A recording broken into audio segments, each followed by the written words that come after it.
Entonces, continuamos con esto de las regulaciones y restricciones no arancelarias.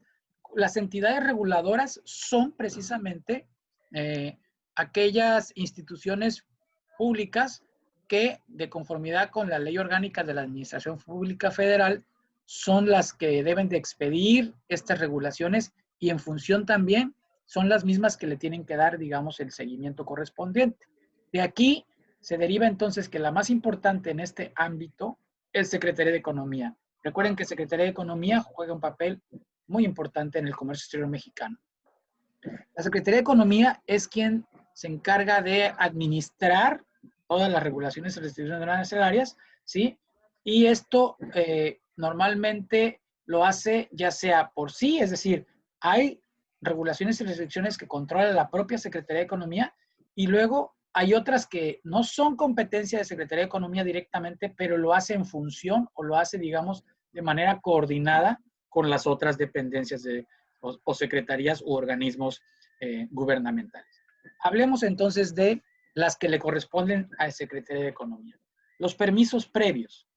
Los permisos previos es una regulación no arancelaria que se utiliza, digamos, para controlar la importación y la exportación. Como su nombre lo dice, es un permiso previo, es decir, para que tengas un permiso previo, en el nombre te lo está diciendo, si tú quieres hacer algo, primero tienes que pedir permiso, ¿sí? Si te lo dan, lo puedes hacer. Si no te lo dan, entonces no lo puedes hacer, ¿no? Digo, tiene sentido. Bueno, es lo mismo, ¿no? Yo quiero importar una mercancía X, pero resulta que esa mercancía está sujeta a un permiso previo, pues primero pido el permiso y una vez que me lo den, entonces lo puedo importar.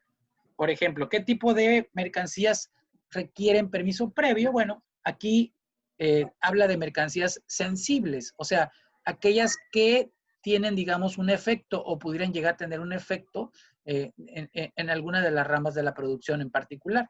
Por ahí alguien tiene su micrófono, por favor, si lo cierra, ¿sí?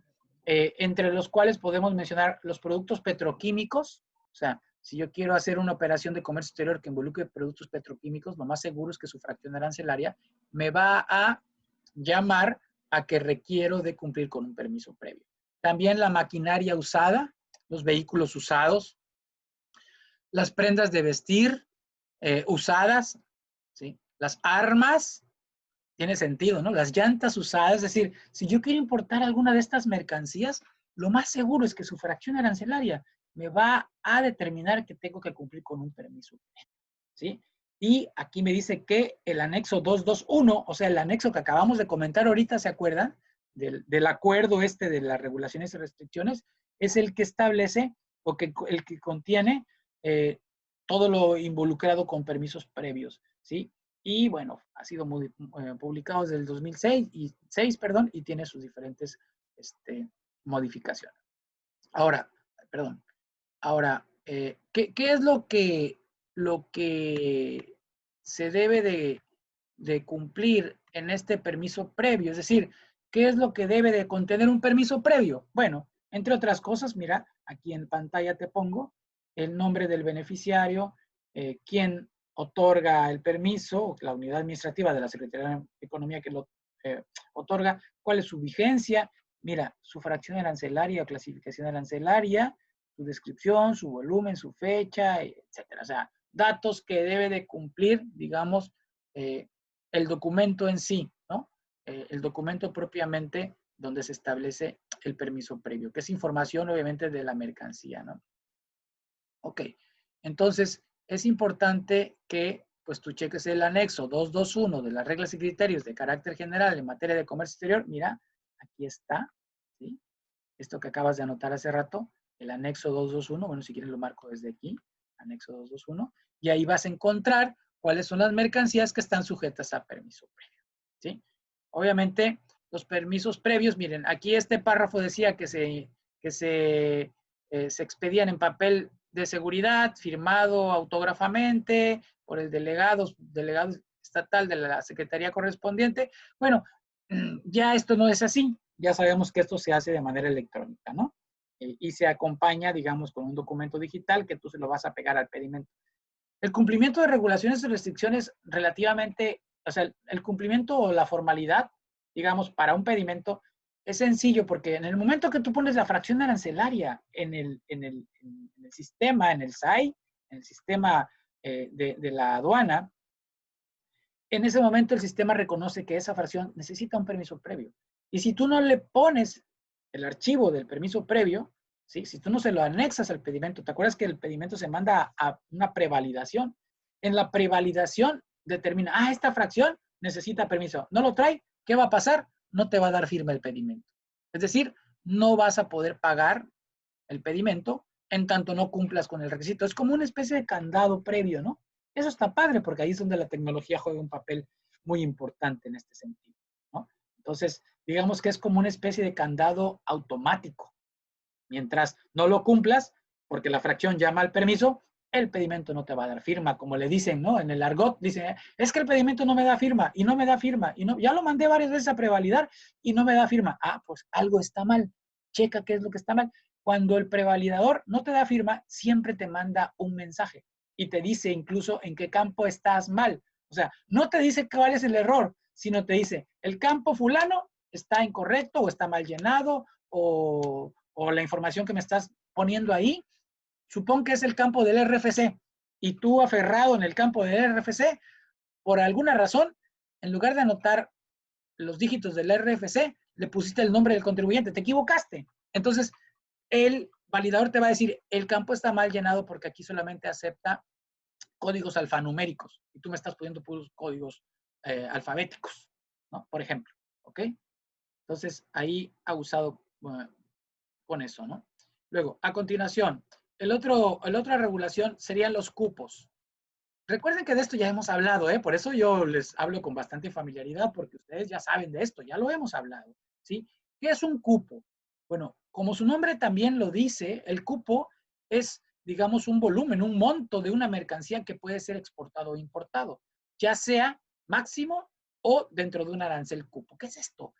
¿Qué es esto de máximo? Bueno, digo, el sentido común te dice que si te estoy diciendo que te estoy hablando de cupos, estoy hablando de una cantidad que se puede ser importada o exportada. Me permiten hacer una analogía. Ahora que en esto está de moda los aforos en los lugares públicos.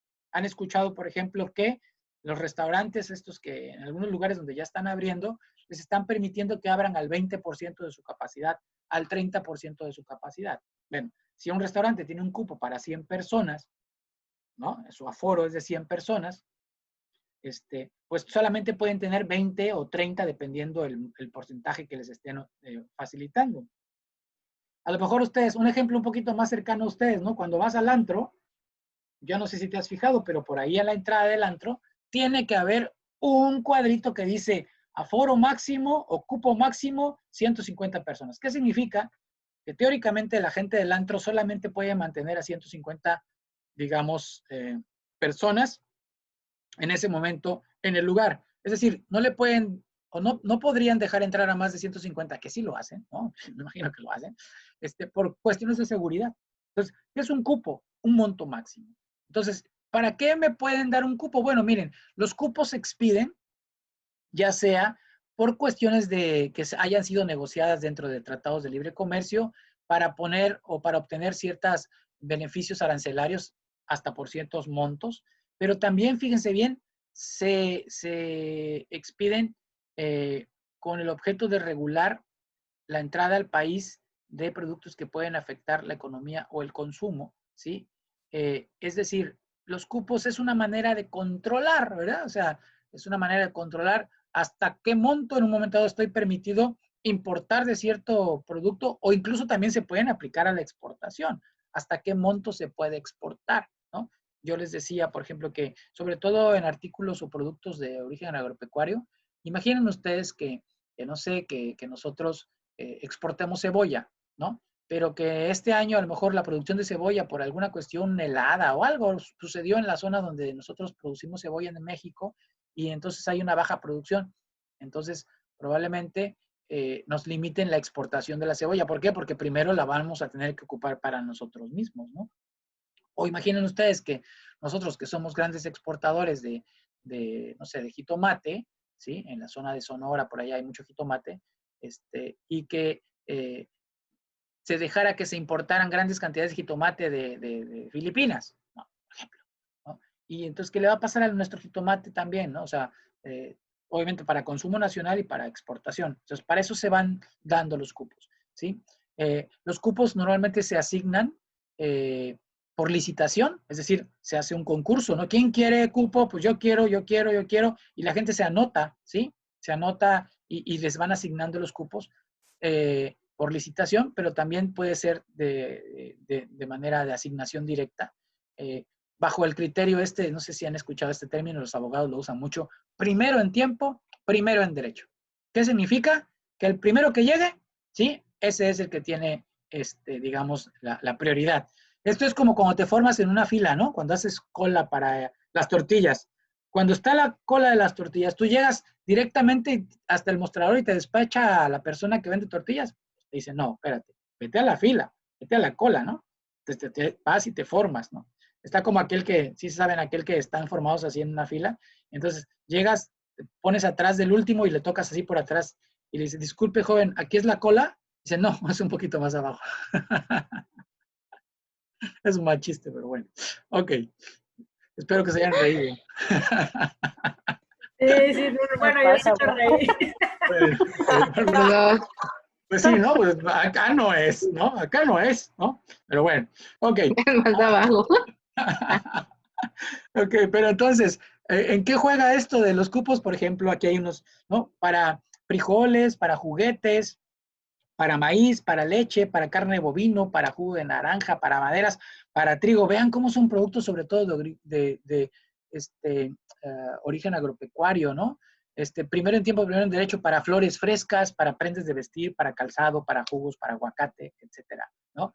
Ok, ¿qué es lo que debe de tener el cupo? Pues básicamente tiene que decir la cantidad, ¿no? El volumen que vamos a contener, los requisitos para presentar las solicitudes cuando yo quiero que me otorguen un cupo, la vigencia del cupo y el procedimiento para asignar el cupo, ¿no?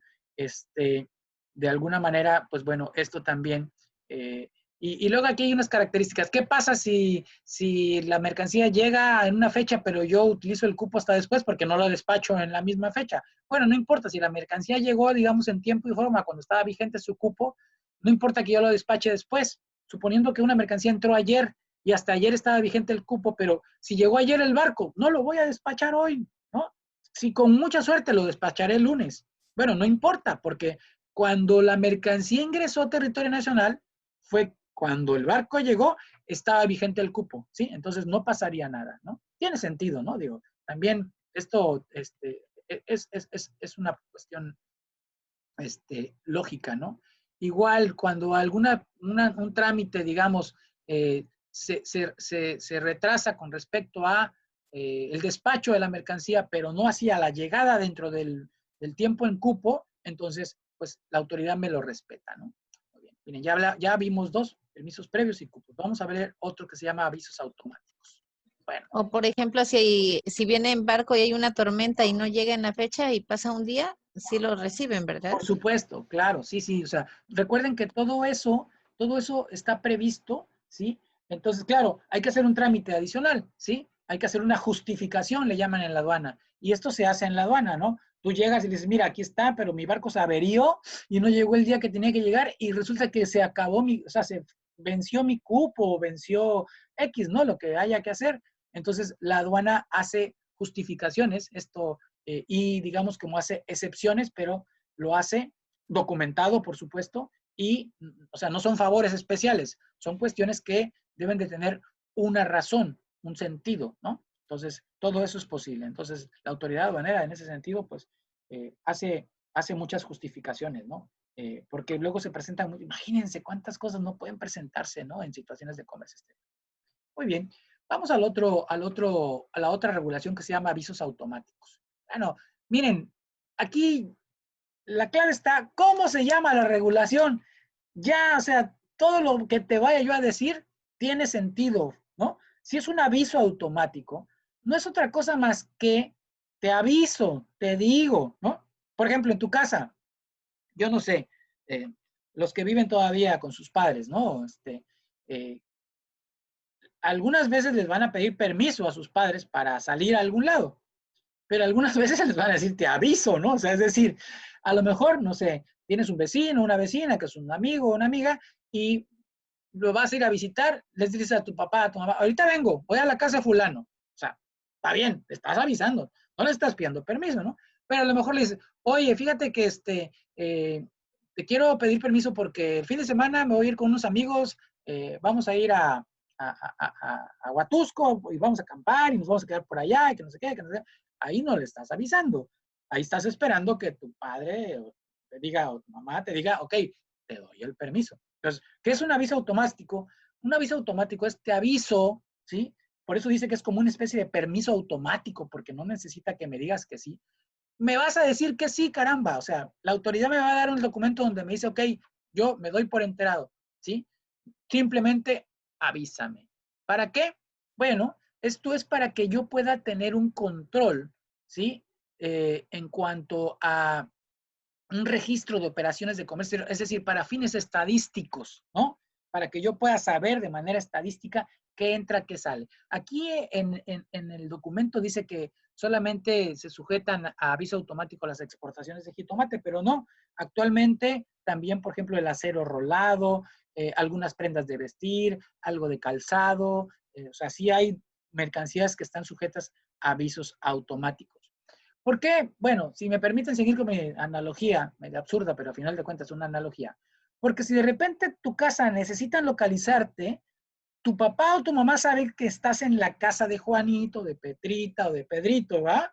Bueno, que ahora por el celular, pues básicamente, ¿no? Te localizarían rápido. Para eso son los avisos automáticos, para saber dónde estás. O sea, lo que quiere la autoridad aquí es para que pueda llevar un control estadístico de qué entra y qué sale. A diferencia de que finalmente, de todas maneras tú vas a hacer una operación de comercio exterior y de todas maneras todo va a quedar dado en el pedimento, pero yo voy a tener un registro de esos productos en particular porque me interesa mucho el control de esos productos, ¿sí? Es como, ya ven que algunos teléfonos celulares, sobre todo los iPhones, tienen pues no sé, característica en que puedes seguir personas, ¿no? O sea, tú puedes tener a alguien registrado y puedes saber dónde está, si se está moviendo, a dónde fue, a dónde va, ¿no? Bueno, digo, finalmente, ahora con la tecnología, pues se pueden muchas cosas. Muy bien. La siguiente o el siguiente regulación o no restricción arancelera se llama Normas Oficiales Mexicanas o NOMS, ¿sí?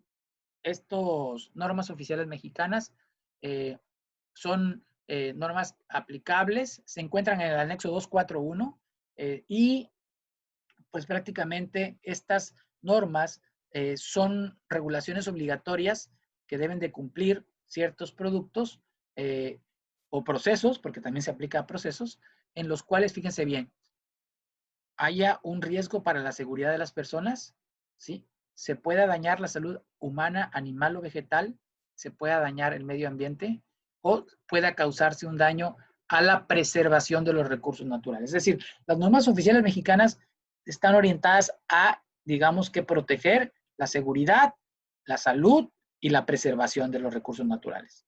¿Ok? Ahora, estas normas oficiales mexicanas, entonces, están orientadas a que las personas que consumamos, que ocupemos las mercancías, ¿sí? Tengamos a nuestra disposición información y también, digamos, seguridad de que nuestros productos que estamos comprando, ya sea incluso porque se aplican también a productos nacionales, no nada más a productos de importación, ¿sí? Protegen o de alguna manera no ponemos o no estamos poniendo en riesgo nuestra salud o nuestra seguridad o que estamos cometiendo algún tipo de atentado en contra de los propios recursos naturales, ¿no? Entonces, su objetivo es asegurar valores, cantidades, características, diseño, etcétera, todo esto a efecto de que estos bienes que nosotros vamos a utilizar o consumir pues podamos tener, ¿verdad?, la información correspondiente. El ejemplo clásico es el etiquetado, ¿verdad? Por ejemplo, cuando tú compras un producto, no sé qué tan quisquilloso seas en ese sentido, ¿verdad? Pero técnicamente toda la información que está en la etiqueta está puesta para que tú la veas, para que tú sepas de qué va, ¿no? Lo que estás comprando, cómo se cuida, cómo se consume. Incluso también hay advertencias, ¿no? Por ejemplo, las bebidas alcohólicas tienen leyendas, ¿no? Que te dice el abuso de este consumo es nocivo para la salud. O incluso los cigarrillos, ¿no? Los cigarros, si alguno de ustedes fuma, las cajetillas tienen imágenes, ¿no? Ahí a veces dramáticas ahora, últimamente, eh, imágenes de personas que tuvieron cáncer o animales muertos, o sea, De ratas. de ratas, o sea, lo que te están diciendo es, ojo, esto está mal, ¿no? Esto está mal, no lo hagas, pero pues normalmente ya saben que cuando nos dicen que lo que está mal y que lo que no hagamos, es lo que generalmente es lo que más nos gusta. Pero bueno, ese es, digamos, el objetivo de esto, ¿no? Ahora, ya me estoy desviando. Hay dos tipos de normas oficiales. Fíjense bien, esto también confunde un poco, ¿eh? Hay normas oficiales mexicanas llamadas NOM y hay normas mexicanas, se identifican como NMX, ¿sí? La diferencia es que las NMX no son, digamos, de uso o de respeto obligatorio, sino las obligatorias son las famosas NOM, ¿no? Esta NOM, del lado izquierdo aquí de la pantalla, ustedes pueden ver, es una regulación técnica de observancia obligatoria. Mira, aquí está la palabra obligatoria, ¿sí? Que expide las dependencias competentes para efectos de que, bueno, lo que ya estábamos comentando con respecto a, ¿no?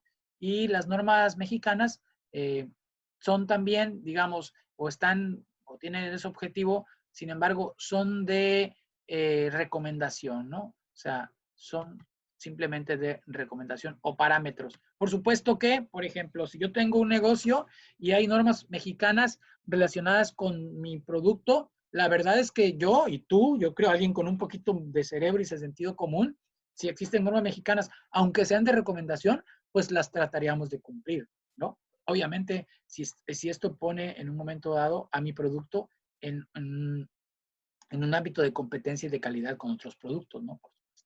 Ahora, también hay certificaciones, también hay diferentes tipos de NOM, ¿no? Decíamos, en comercio exterior a nosotros nos interesa mucho la NOM de información comercial o lo que normalmente conocemos como el etiquetado, ¿sí? Imaginen ustedes, si a las empresas mexicanas que producen productos en México, la autoridad les exige un determinado tipo de etiquetado e información en sus productos, cuanto más, ¿verdad? Tendríamos que exigirle a las mercancías que llegan del exterior. Entonces, digamos que es el mismo requisito, o sea, a las mercancías que vienen del exterior le dice, ok, tú quieres comercializar en México, está bien, tienes que traer un etiquetado con estas características, ¿sí? Yo no sé si ustedes han visto, de repente a veces compramos productos que traen información en otros idiomas y traen unas etiquetas grandes para que la información importante la traen en español, porque uno de los requisitos de los productos que se deben de comercializar en México desde el punto de vista de etiquetado es que el etiquetado esté en español. De nada me serviría que el etiquetado estuviera en otro idioma, porque se supone que está orientado al mercado mexicano, ¿no? Entonces, esta etiqueta es la que nos da datos, leyendas o figuras orientadas a nosotros los consumidores para que podamos identificar las características de nuestro producto. Ese es el etiquetado. Otra NOM es una NOM de seguridad que es de certificación. Y como su nombre lo dice, esta norma de certificación establece que ciertos productos deben de tener, ¿sí? O deben de haber sido revisados a través de laboratorios, a través de pruebas de laboratorio, ¿sí? Laboratorios autorizados, obviamente, para que en un momento dado estos productos no puedan atentar contra nuestra propia salud. Como por ejemplo, los aparatos eléctricos, los electrodomésticos, los accesorios, los termómetros, etcétera, ¿no? O sea, por ejemplo, ahora que ya ven que está de moda que vamos a algún lugar, los que están saliendo, y te toma la temperatura con unas como pistolitas, ¿no? ¿Ya las vieron? Ok, bueno, esas pistolitas necesitan cumplir con una NOM de seguridad, ¿sí? Si no tienen esa certificación, esas pistolitas no se pueden comercializar en México ni utilizar en México, ¿sí? O sea, más o menos ya entienden por dónde va el asunto. Lo Okay. mismo que los cubrebocas también y los respiradores, ¿no? Que muchos los han rechazado porque no cumplen las normas. Las características, claro, ¿sí? Por ejemplo, pongo este ejemplo porque me parece que aquí sus compañeras lo van a entender perfectamente. Las tenazas estas que usan para peinarse el cabello, para hacer cabello, que son como Las planchas, ¿no? planchas. Ándale, las planchas, esas, por ejemplo, tienen que ser sometidas a pruebas de laboratorio en México antes de ser importadas. O sea, importan una pequeña cantidad, vienen a pruebas y una vez que ya les hacen todas las pruebas necesarias para ver que no hay riesgos, entonces les dan una certificación de seguridad cumpliendo con una NOM y esa NOM se va a acompañar con el pedimento cuando se importen las mugrosas planchas porque generalmente vienen de China. ¿A poco no? Dime si no tu plancha que tienes ahí no está hecha en China. Si no, bueno, pues ahí chécala, ¿no? Bueno, lo digo por las compañeras, porque no creo que los compañeros se planchen el pelo, ¿no? Pero, aunque por ahí uno que otro compañero que ¿Quién sí. sabe? Cada quien tiene sus gustos. Por ahí hay uno que otro compañero que sí necesitaría plancharse el pelo. Dejen de la No, no estoy diciendo Brian. quién. Oiga, eso No me está estoy diciendo a diciendo mí. quién. No estoy diciendo quién, nada más dije uno que otro que debería de plancharse el pelo, ¿no? Pero bueno, ok. Me voy a Luego también. castrar, Brian. Usted me castra a mí. Pero bueno, si te planchas el pelo, no te preocupes. O sea, plánchatelo, no, plánchatelo. Ya sabes que ustedes son mis alumnos preferidos. Ya a ustedes les acepto todo, ¿no? Bien. Dice, ahí no No, pasa nada. Un no pasa botecito nada. de gel, un Así es. botecito de gel y ya. Exactamente, exactamente. Un poquito así de. Bueno, también hay NOMs de emergencia, ¿sí? NOMs de emergencia que estas son, como su nombre lo dice, tienen un plazo definido y son en respuesta a algo que tiene que ser, digamos, aplicado de manera así oportuna por una situación que se esté enfrentando, ¿no? Por ahí el micrófono les recuerdo. Nos quedan 4 minutos. Miren, ahorita que terminemos les voy a pedir que nos volvamos a conectar ya nada más para darles algunos datos, ¿no? Entonces, con respecto a la tarea, ¿no? Por si no nos da tiempo. ¿Cómo se cumplen las normas oficiales mexicanas? Bueno, pues ahí está, hay que ir al anexo 241 y finalmente, si se trata de etiquetado, pues se cumplen con que las mercancías cumplan en el etiquetado, ¿sí?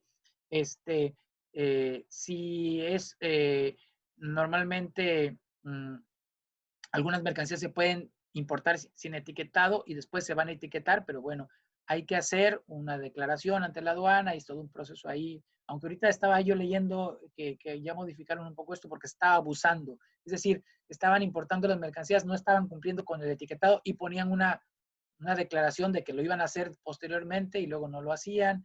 Y bueno, finalmente ahí se volvía un caos, ¿no? Ok. Marcado de origen tiene que ver con la parte de las de identificar el país de origen de las mercancías. ¿Se acuerdan que es muy importante identificar el país de origen de las mercancías, ¿no? Dado que esto pues podría determinar, por ejemplo, no sé, el aprovechamiento de una tasa arancelaria preferencial al amparo de un tratado de libre comercio, o también para identificar las mercancías que están sujetas a cuotas compensatorias cuando provienen de un determinado país. En fin, o para saber por lo menos de dónde viene mi mercancía, ¿no? Son marcas físicas que deben de ostentar las mercancías, pueden ser marbetes, etiquetas, deben estar visibles, deben de indicar claramente el país de origen. Y las Sí, cuotas como el compensatorias. ejemplo perdón, como el Sí, sí, ejemplo de Estados Unidos, ¿no? Cuando le impide o sube las tasas a China para que no reciba acero y también tiene que cuidarse eso porque si China lo manda por México, por ejemplo, y México manda de alguna forma a Estados Unidos, pues está entrando el acero chino a Estados Unidos. es correcto, y es importante. Ahora, hay productos que se pueden marcar, hay productos que no se pueden marcar, ¿no? O sea, finalmente también todo depende de la naturaleza del producto.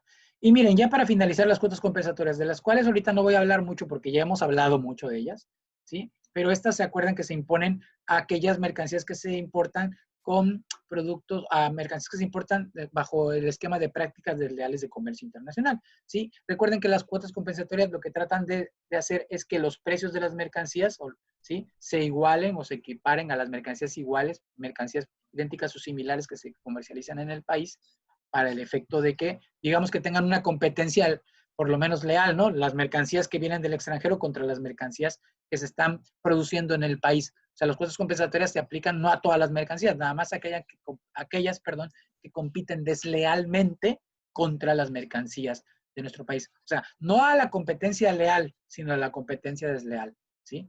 Entonces, bueno, estamos a menos de un minutito. Yo les pido de favor que ahorita que se acabe, nos reconectamos nuevamente para darles instrucciones con respecto a la tarea. Nada más para eso vamos a regresar. Déjenme detener la grabación.